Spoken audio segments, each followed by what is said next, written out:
does the pain you experience when you burn your hand result so quickly in an action by your muscles? Many animals respond to environmental stimuli using specialized cells called neurons.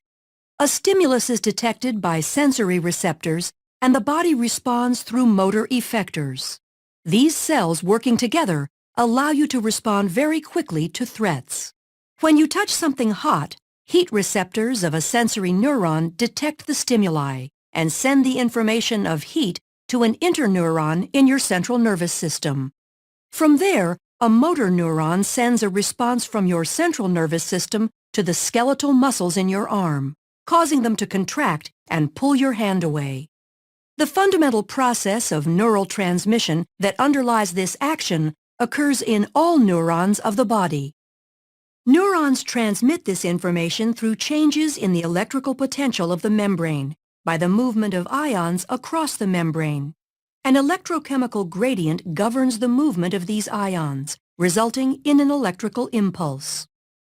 The resting membrane potential in a neuron, when the cell is not firing an impulse, is established by the unequal distribution of sodium ions outside of the cell and potassium ions inside the cell, making the outside of the cell more positively charged compared to the inside. The electrochemical gradient is established and maintained by an enzyme called sodium-potassium ATPase. When a neuron is stimulated, sodium ion channels open and sodium ions flow into the cell. This leads to a change in the electrical potential across the membrane called depolarization. The depolarizing electrical potential travels down the dendrites and over the cell body. Multiple electrical potentials will combine at the axon hillock in a process called summation. If the depolarization is large enough, an action potential is triggered.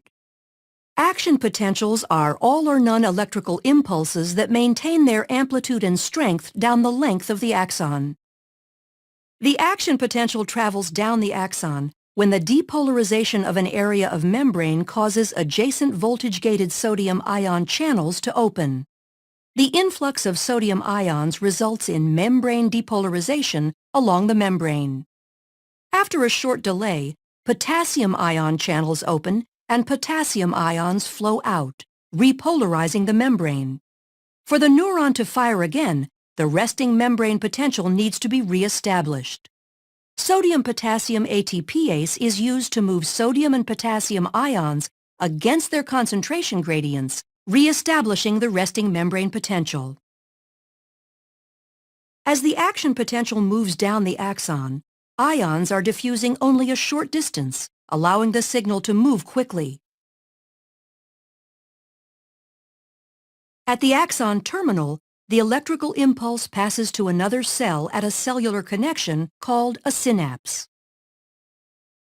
The space between the presynaptic neuron and a postsynaptic cell is called the synaptic cleft. The presynaptic neuron contains signal molecules called neurotransmitters that are packaged inside vesicles. When an action potential reaches the end of a neuron, neurotransmitters are released by exocytosis from the neuron into the synaptic cleft.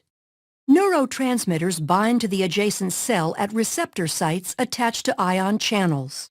The channels open, allowing the movement of ions into or out of the effector cell, which alters its membrane potential, thereby transmitting the signal from the neuron to the effector cell. Because nerve impulses move very rapidly down the axon of a neuron and move from cell to cell across synapses, you react quickly to a stimulus, like burning your finger.